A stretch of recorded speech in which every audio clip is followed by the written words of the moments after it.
નમસ્કાર મિત્રો, પેરના ન્યૂઝમાં આપનું સ્વાગત છે। આજ રોજ સિનોર તાલુકાનું માલસરમાં શ્રી રૂઢિયા હનુમાનજી મંદિરે માલસર ખાતે વૃક્ષારોપણનો કાર્યક્રમ રાખવામાં આવ્યો હતો। માલસર ગામના જાગૃત યુવાનો દ્વારા વૃક્ષારોપણનો કાર્યક્રમ યોજાયો। સિનોર વન વિભાગ અને વાઇલ્ડ લાઇફ ટ્રસ્ટ દ્વારા માલસર ભરત મોરેની ટીમના સહયોગથી વૃક્ષારોપણનો કાર્યક્રમ યોજાયો। જાગૃત યુવાનો દ્વારા 300 થી 400 જેટલા વૃક્ષા વાવેતરનું કરવામાં આવ્યું। માલસર ગામના જાગૃત યુવાનો વૃક્ષારોપણ કરી અન્ય યુવાનો માટે નવો રાહ ચીંધ્યો। વધુમાં વધુ લોકો દ્વારા વૃક્ષારોપણ કરવામાં આવે તે માટે જાગૃત યુવાનો દ્વારા આહવાન કરવામાં આવ્યું હતું। તમને અમારા સમાચાર પસંદ આવ્યા હોય તો લાઇક, શેર, બેલ આઇકોન અને સબસ્ક્રાઈબ કરો।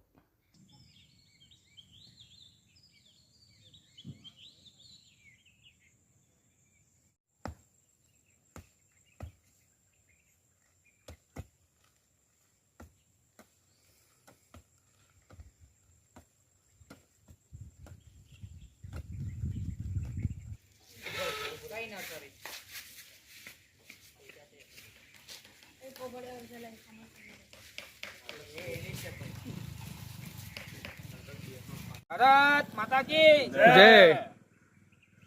આજે માલસર ગામમાં જે માલસર ને માંડવાની વચ્ચે રૂઢિયા હનુમાનજી દાદાનું મંદિર આવેલું છે અને ત્યાં અમે આ નવા વૃક્ષોનું રોપણ કરેલું છે।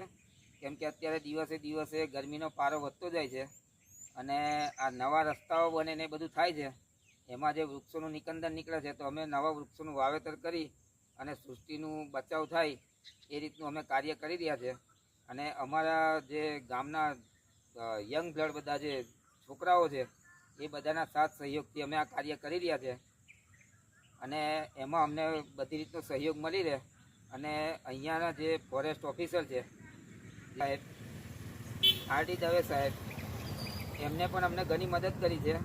એમને આ વૃક્ષો અમને ફ્રીમાં આપ્યા છે ત્યાંથી, અને અમે ત્યાંથી લાવ્યા, બાકીનો ખર્ચો બધાએ ઉઠાવ્યો છે। અને અમને એક છે કે અહીંયા હરિયાળીનું માહોલ સર્જાય એ માટે અને આ જે ગરમીનો પારો છે એ ઓછો થાય એ માટે અમે વૃક્ષોનું રોપણ કરેલું છે।